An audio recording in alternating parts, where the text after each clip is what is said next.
परमात्मा ने हमें बहुत प्रकार के उपहार दिए हुए हैं। उस परमात्मा के दिए गए उपहारों को जानकर समझकर उनका सदुपयोग हमें करना चाहिए। जैसे परमात्मा ने सूर्य दिया है तो घरों में खिड़कियां लगाकर सूर्य की किरणों को आने देना चाहिए। सर्वत्र वायुमंडल में वायु बहता है तो घरों में वायु को आने देना चाहिए। बहुत सारे उपहार परमात्मा ने हमें दिए हैं। ये शरीर भी हमारा परमात्मा का दिया हुआ ही उपहार है, लेकिन हमारा शरीर हमारी सेवा केवल एक जीवन करेगा। पीछे के जीवन में दूसरा शरीर था और आगे के जीवन में भी शरीर बदल जाएगा, दूसरा होगा। लेकिन एक वस्तु ऐसी है, ए बिटिया, एक वस्तु ऐसी है जिसे हम मन कहते हैं। क्या कहते हैं? मन। ये भी भगवान का दिया हुआ उपहार है। इस मन की सेवा आत्मा को पिछले जन्म में भी मिलती थी और वर्तमान जीवन में भी वही मन है और आगे के जीवन में भी बोलो वही मन है। ये परिवर्तन नहीं होता है।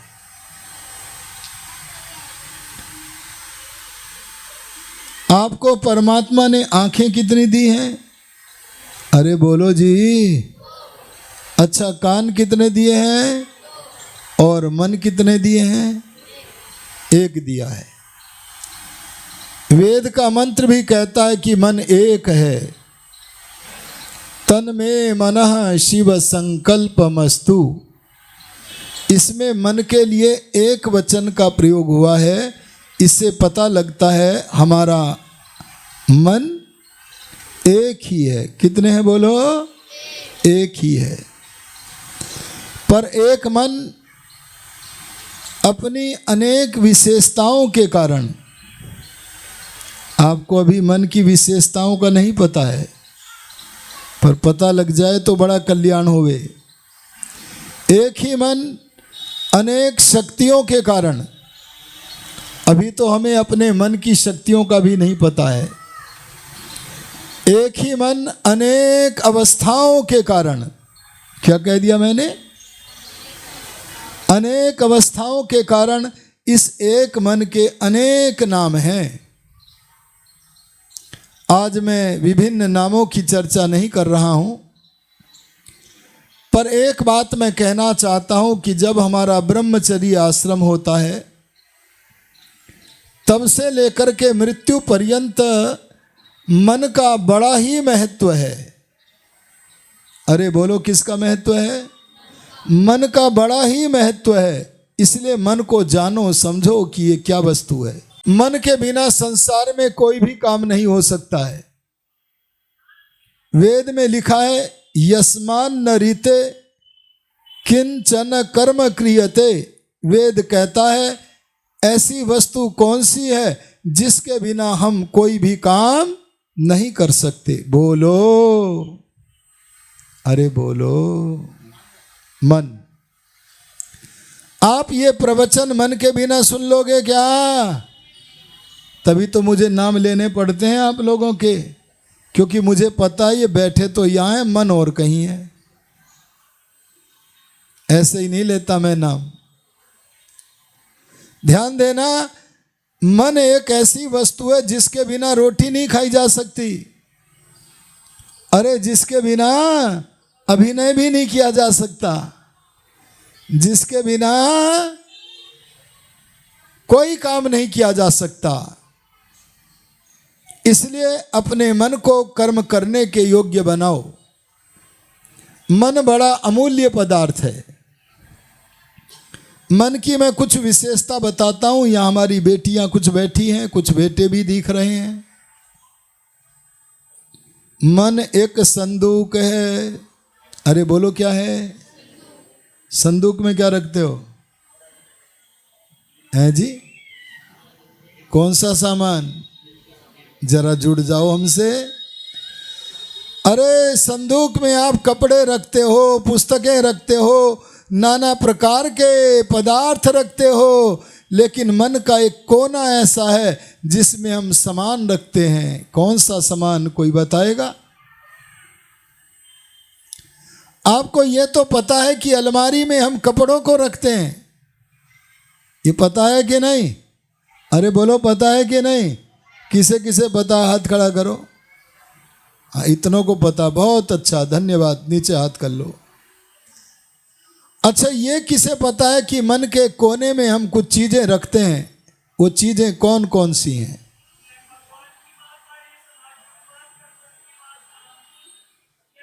वाह वाह, माता जी तो जानती हैं। तालियां बजा दो माता जी के लिए। ध्यान देना, ध्यान देना। मन में हम क्या रखते हैं, मैं आपको बताना चाहता हूं। तमाम सारी घटनाएं। अच्छा, घटना कहां घटती है? कभी घर में घट गई, कभी आर्य समाज मंदिर में घट गई, कभी बाजार में घट गई। जितनी भी नाना प्रकार की घटनाएं घटती हैं, हम उसे मन के जिस कोने में रखते हैं, भगवान ने मन के उस कोने का नाम बताया है चित्त। अरे बोलो क्या है? सुन लेना ध्यान से, जरा मन एकाग्र कर लेना। आपको बालकपन की कोई घटना याद आ रही है? अरे बोलो, आ रही है? किसी को आ रही? रखी नहीं क्या कोई? लो, माता जी को सारी शादी तक की याद है। 15 जब से मेरी जो है स्मृति हुई है, बोले सारी घटनाएं धरी हैं। अरे बोलो, माता जी ने मन के कोने चित्त में जो तमाम सारी घटनाएं हैं वो फीड करके रखी हैं। ये छोड़ने पे भी बताऊंगा मैं। हाँ, वो भी बताऊंगा। ध्यान देना, मैं आपसे निवेदन कर रहा हूं। वेद भगवान कहते मन में हम तमाम घटनाओं को, अरे बोलो, तमाम प्रवचनों को, तमाम पुस्तकों के पढ़ाई को, तमाम सारी बातों को मन के जिस कोने में रखते हैं, मन के उस कोने का नाम क्या है? अच्छा, जहां घर में एक कोने में हवन करते हो, उस कोने का नाम क्या है? अरे आर्य समाज के इस कोने का नाम क्या है जहां हवन होता है? यज्ञशाला। ऐसे ही मन के जिस कोने में तमाम घटनाओं को, तमाम अध्ययनों को, तमाम सारे ज्ञान विज्ञान को, तमाम प्रवचनों को हम संभाल संभाल करके रखते हैं, मन के उस कोने का नाम क्या है? आपको 2 का पहाड़ा आता है? 2 का पहाड़ा किसे किसे याद है? तुम तो कह रहे थे बचपन की कोई चीज याद नहीं है। अरे बोलो, ये कह रहे थे बचपन का कुछ याद नहीं है, और देखो बचपन में 2 का पहाड़ा याद किया था, बोले याद है। पढ़ा था कि नहीं पढ़ा था? उधर से आ जाओ भैया, दूसरे गेट से आ जाओ बेटा, दूसरे गेट से आ जाओ। चलो ध्यान दीजिए, हम सृष्टि के आरंभ से लेके, अरे जन्म से आरंभ से लेके तमाम सारी घटनाओं को, तमाम सारी बातों को जहाँ संभाल संभाल के रखते हैं, बोलो उसका नाम क्या है? चित्त। बोलो क्या है? समझ में आया? अच्छा, कभी ऐसा नहीं होता क्या कि आपने कोई वस्तु संभाल के तो रखी है पर याद नहीं आ रही है? बोलो, होता है कि नहीं होता है? हैं जी? भगवान कहते हैं अगर कोई पाठ, कोई प्रवचन आपने सुना है तो चित्त में से वापिस निकल के आएगा, पर आप कहते हो नहीं भी आता है, इसमें जो कारण है बच्चों वो समझना चाहिए आपको। क्या कहा मैंने? वो समझना चाहिए। एक और तो भगवान कहते हैं कि आप जो भी प्रवचन सुनोगे, जो भी पुस्तक पढ़ोगे, उसके भीतर के जो ज्ञान है वो आपके चित्त में फीड हो जाएगा। और दूसरी ओर हम देखते हैं, पुस्तक पढ़ी तो थी, प्रवचन सुना तो था, अरे पाठ याद तो किया था, पर चित्त में से निकल नहीं रहा है। चित्त में से निकल ही नहीं रहा कि देख ले। अच्छा, दो का पहाड़ा जो बोलेंगे वो चित्त में से निकाल के ही तो बोलोगे। अरे बोलो, कहाँ से निकाल के? मन में से निकाल के ही तो बोलोगे। पर कोई कोई घटना ऐसी होती है जो हमने चित्त में रख तो दी है पर निकल नहीं रही है। इसके लिए वेद कहता है, क्या कहता है? आर्य समाज मंदिर में जब आओ, कहाँ आओ? तब आर्य समाज मंदिर में सज कर के आओ। अरे बोलो, क्या करके आओ? अरे पाठशाला में जब जाओ, क्या करके जाओ? बोलो, सज कर के जाओ। अच्छा ये बताओ बेटा, ये जो खीर है ये किससे खाते हो? अरे पाठशाला में जो जियान की खीर है वो कौन सी चम्मच से खाते हो? हैं जी? मन से। तो सजा करके क्या ले जाना है पाठशाला में? अरे आर्य समाज में किस वस्तु को सजा के ले जाना है? बोलो। देखो बच्चे भी बता रहे हैं, मन। ध्यान देना, शरीर को सजाने की जरूरत नहीं है। अगर आप अपने बच्चों के शरीरों को सजा सजा के भेजोगे तो बच्चों के भीतर अपने देह का, अरे अपने शरीर का घमंड बढ़ेगा, अभिमान बढ़ेगा। अरे विषय विकारों के प्रति लगाव बढ़ेगा, विद्या से हटेंगे, विद्यावान नहीं बनेंगे। इसलिए बच्चों के शरीरों को नहीं सजाना है, बल्कि बच्चों के माताओं पिताओं, आपको अपने बच्चों के मन को घर से सजा करके भेजना है। आप अगर आर्य समाज मंदिर में आओ तो आर्य समाज में किस चीज को सजा के लाओगे? अरे बोलो, कान को, मन को सजाना। अच्छा, कान को किससे सजाते हैं? बोलो जी। कान को कुंडल से सजाते हैं। अगर कान को कुंडल से सजाते हैं तो बोलो मन को कौन से अलंकार से सजाना चाहिए? आपके यहाँ स्वर्णकार विक्रेता के यहाँ मन को सजाने का कोई आभूषण मिलता है कि नहीं? अरे ज्वेलरी मिलती है कि नहीं? जाके पूछना, एक ऐसी ज्वेलरी दो जो हमारे मन को सजा दे। अरे बोलो, है? अच्छा चलो, वहां तो नहीं है, पर आपको उस ज्वेलरी का नाम पता है तो कैसे सजाओगे? कौन कौन जानना चाहता है कि मन को सजाने की ज्वेलरी कौन सी है? अरे बोलो, हाथ खड़ा करो। है जी? ऐसे तुक्का नहीं चलता यहाँ तुक्का नहीं चलता। विद्यार्थियों का प्रवचन हो रहा है जी। ध्यान देना, जिस वस्तु से मन को सजाना है, अरे सुन लो, उस अलंकार का नाम सुन लो, उस आभूषण का नाम सुन लो, उस गहने का नाम सुन लो, जिस गहने से अपने मन को सजाना है। अरे विद्यार्थी के आसन पर बैठो, अरे श्रोता के आसन पर बैठो, तो अपने मन को उस गहने से सजा करके बैठो।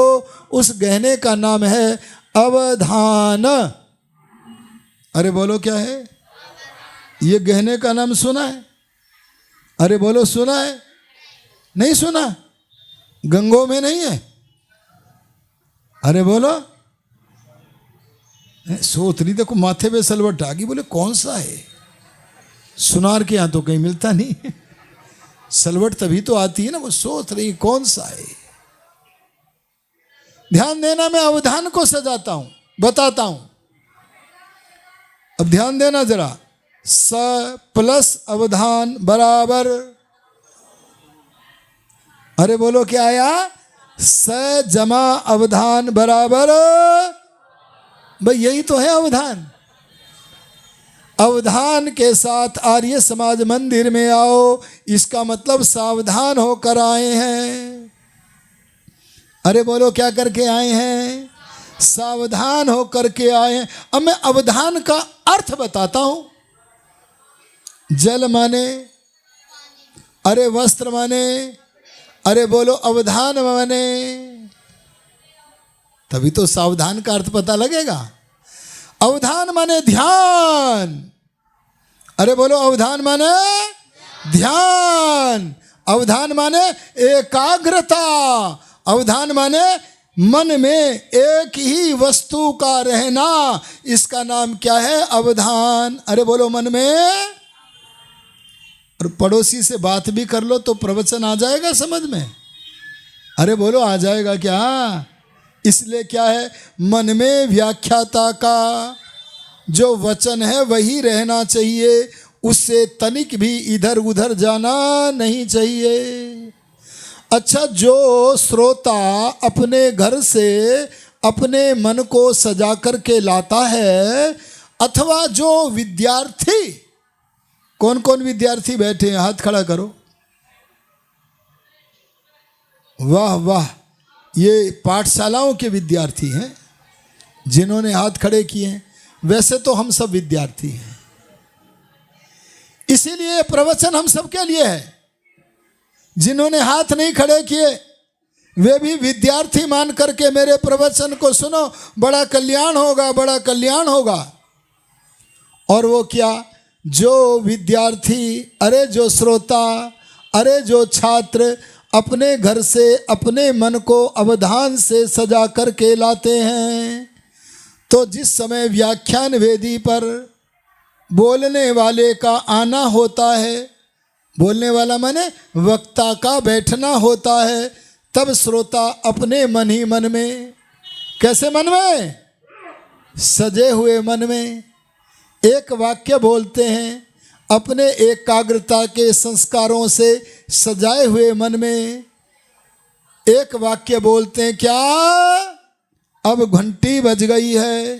कक्षा में घंटी बजती है कि नहीं, कक्षा में गुरुजी आने वाले हैं, आते हैं कि नहीं, और गुरुजी के आते ही हम छात्रों के ऊपर फूलों की वर्षा प्रारंभ हो जाएगी। अरे आपकी पाठशाला के गुरु लोग फूलों की वर्षा करते हैं कि नहीं, नहीं करते। प्रिंसिपल साहब से कहना कि जी फूलों की वर्षा करवाओ।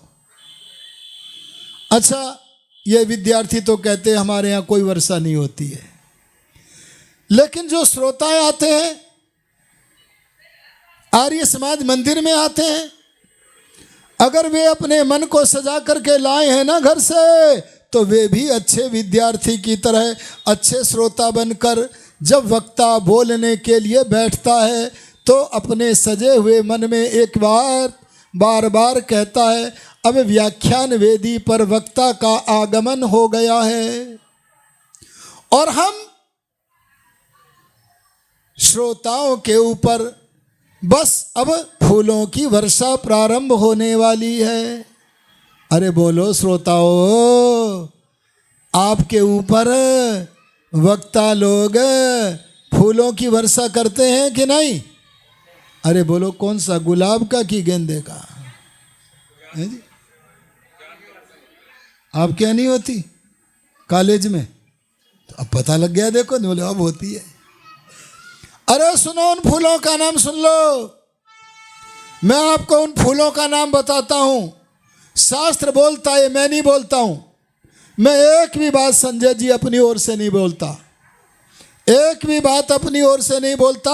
शास्त्रों में जो कह दिया उसे पढ़ने के बाद बोलता हूं। और वो चीज़ क्या है? जो फूल हैं, ए बिटिया सुन लो, उन फूलों का नाम है शब्द पुष्प। अरे बोलो क्या है? अरे मेरे मुख से क्या निकल रहे हैं? आहा, जो अपने मन को सजा के ला रहा है ना, वो इन मेरे शब्दों को फूल बोल रहा है।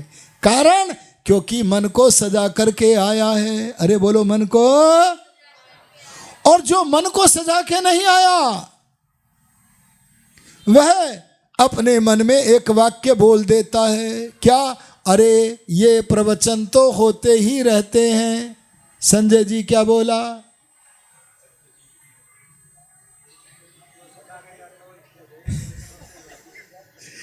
क्या बोला?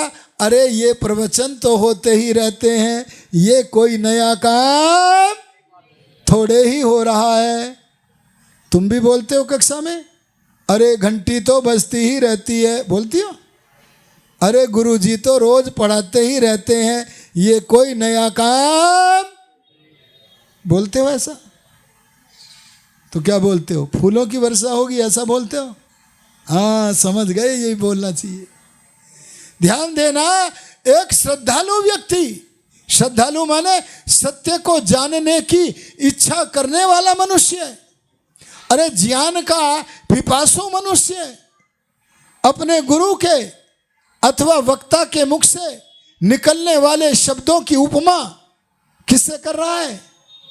पुष्पों से कर रहा है। लेकिन जो विद्यार्थी, जो श्रोता अपने मन को अवधान से सुसज्जित करके, अरे सजा करके नहीं लाता, बोलो वह भी अपने मन में कोई वस्तु रख के लाता है या नहीं? बता दूं वो क्या लाता है? आप देख लेना आप कौन सी लाते हो।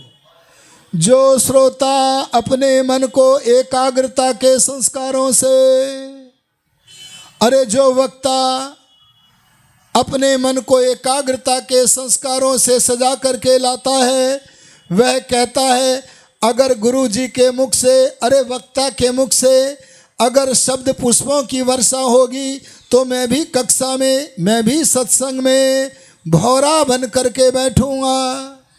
क्या बन करके? भौरा क्या करता है? फूलों से क्या लेता है?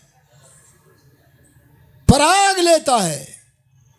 जैसे भौरा फूलों के अंदर से पराग चुन चुन के प्राप्त करता है, ऐसे मैं श्रोता, मैं छात्र आचार्य के मुख से निकलने वाले ज्ञान शब्द रूपी पुष्पों के भीतर में से ज्ञान विज्ञान का पराग चुन चुन के अपने कोठरी में रखूंगा। कौन सी कोठरी में? नाम क्या है मन की कोठरी का? चित्त। ये तो सब याद है इनको, देखो इनको पता है क्यों याद है? क्योंकि ये बिल्कुल एकाग्र होके बैठी है। ध्यान देना, हम अपने मन के कोने में, चित्त में, जिसमें 2 का पहाड़ा, 18 का पहाड़ा, 20 का पहाड़ा, अरे सत्यार्थ प्रकाश का पहला समोल्लास, न जाने कितना सारा माल भरा पड़ा है। वो सारा माल हमारे चित्त में तभी भरा हुआ होता है जब हम किसी ज्ञान को भौरे की तरह, अरे शब्द पुष्प के ऊपर से ज्ञान का पराग चुन चुन करके अपने चित्त में भरते हैं। ये महिमा जिस अलंकार की है उसका नाम क्या है? अवधान। अरे बोलो क्या है? लेकिन जो अपने मन को अवधान से सजा के नहीं लाया और कहता है अरे ये प्रवचन तो होते ही रहते हैं, ऐसा श्रोता, अरे ऐसा छात्र भी अपने मन में एक गंदी वस्तु धर करके लाया है। मन को सजाते किससे हैं बहनों? अरे बोल दो, ध्यान, अरे अवधान, अरे एकाग्रता।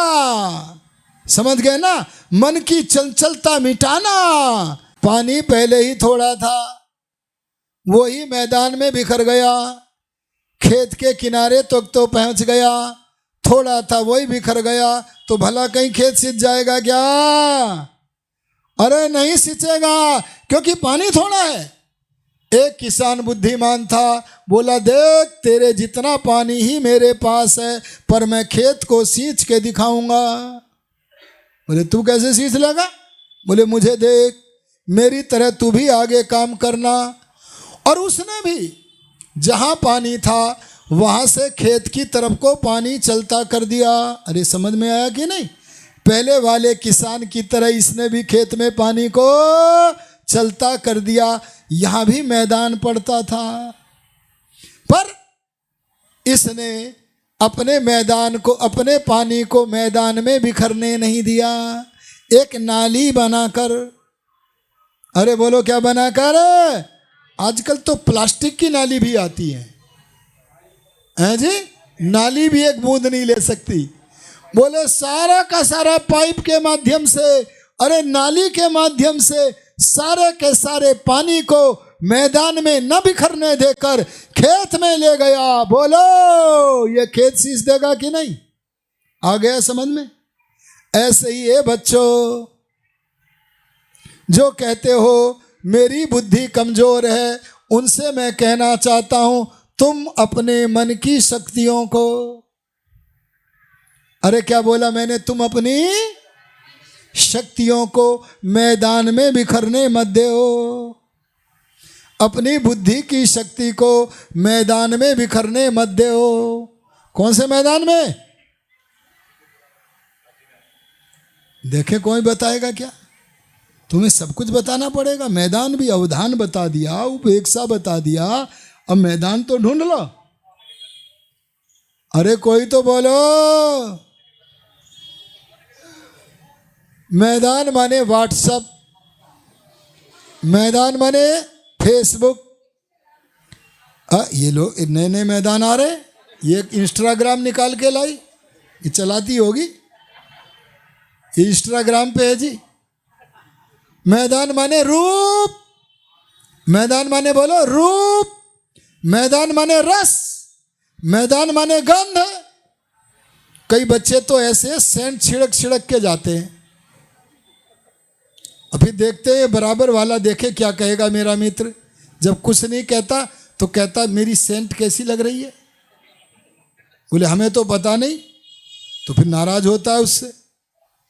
अरे ये सारा मैदान है, ध्यान देना। रूप रस गंध स्पर्श नाना प्रकार के जो विषय विषयांतर हैं, ये सांसारिक आंगन में जिसने अपने मन की शक्तियों को बिखेर दिया है, ऐसा बच्चा कभी कॉलेज का टॉपर, अरे बोलो, नहीं बन सकता। या बन जाएगा तो क्या करो, अपने मन को सब तरफ से हटा दो और हटाकर अपने लक्ष्य से जोड़ दो।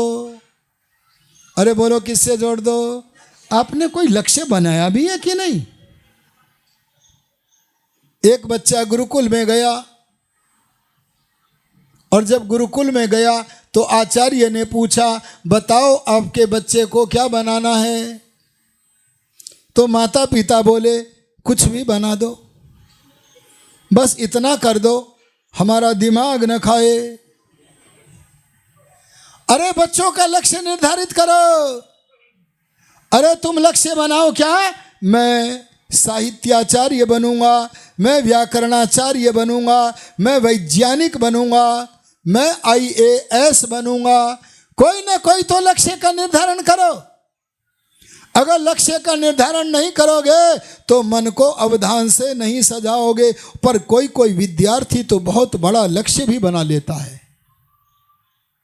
IAS तो कुछ भी नहीं है। एक गुजरात का विद्यार्थी आपके उत्तर प्रदेश में आया था। जानते हो किसी विद्यार्थी को जो गुजरात से आया हो? नरेंद्र मोदी, वो भी यहां आए हैं गुजरात से, बनारस में। एक विद्यार्थी और आया था। अरे जानती हो किसी कोई नाम? उस विद्यार्थी का नाम था महर्षि दयानंद सरस्वती। और उससे जब गुरु जी ने पूछा, दंडी गुरु विरजान जी ने पूछा तेरी पढ़ाई का लक्ष्य क्या है, तू क्यों पढ़ना चाहता है? बोले मैं तो भगवान का उज्जवल प्रकाश प्राप्त करूंगा। अरे बोलो किसका? भगवान को प्राप्त करूंगा। बोलो बड़ा लक्ष्य था कि नहीं? ऐसा लक्ष्य कहां बना पाओगे जब तक रूप में, अरे जब तक रस में, जब तक चटक मटक वाले कपड़ों में फंसे रहोगे तब तक ऊंचा लक्ष्य बनने वाला बोलो जी नहीं है। अपने मन की शक्तियों को बिखरने से रोक दो। अच्छा एक बात बताओ, आप लोग, गर्मी आ रही है अब, कड़कती गर्मी कब आएगी, कौन से महीने में? वाह, जून में। सबने एक साथ बोला जून में। अच्छा, जून में सूरज की किरणें कितनी तेज होती हैं, बोलो जी, होती हैं कि नहीं? जब हम कपड़े कर्म मुनि जी धोकर सुखाते हैं जून के महीने में, तो बोलो उन सूरज की तेज तेज किरणों से हमारे कपड़े जल जाते हैं कि नहीं? जल जाते हैं ना। हाथ खड़ा करो जरा, जलते हैं आपके? तो हाथ क्यों खड़ा कर दिया? अरे किसी का जला क्या? वैसे ही हाथ खड़ा कर देते हैं, जल जाते हैं। अरे भगवान ने बड़ी तीक्ष्ण किरणें बनाई, पर ऐसी बनाई कपड़े न जलने दूंगा। नहीं तो किसान जाते कपड़े पहन के, बोले जल गए, बोले 4-5 जोड़ी दे दो, बदलता रहूंगा। अरे जो सूर्य की किरणें, अरे कितनी भी तेज किरणें हो, जो सूर्य की किरणें हमारे कपड़े को जला नहीं पा रही हैं, अरे बोलो वही सूर्य की किरणें अगर आतशी शीशे में इकट्ठा कर लो, क्या कर लो? इकट्ठा कर लो।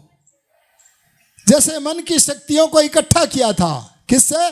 अवधान से, एकाग्रता से। अगर ऐसे ही सूर्य की किरणों को क्या कर लो? इकट्ठा कर लो, केंद्रित कर लो आतशी शीशे में, और वे इकट्ठा की गई सूर्य की किरणें अगर रिफ्लेक्स करके हम कपड़े पर डालें, तो बोलो कपड़ा जलेगा कि बचेगा?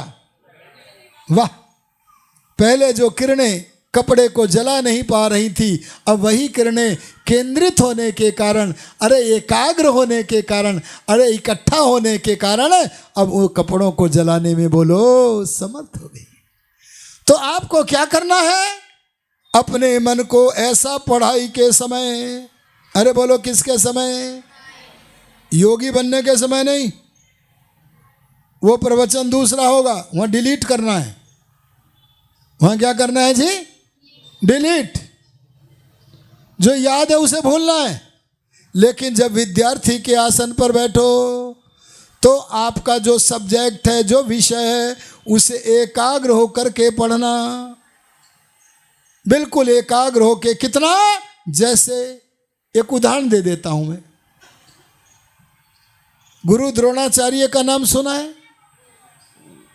किस विषय के गुरु जी थे?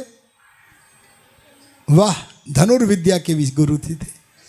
और वे युधिष्ठिर को, दुर्योधन को, भीम को, दुशासन को, इन सब को धनुर्विद्या सिखा रहे। एक दिन गुरुजी बोले परीक्षा लेनी है, और बस दे दिया धनुष बाण हाथ में, और पेड़ पे क्या लटका दिया था जी? चिड़िया की आंख लगा दी, और क्या कह दिया?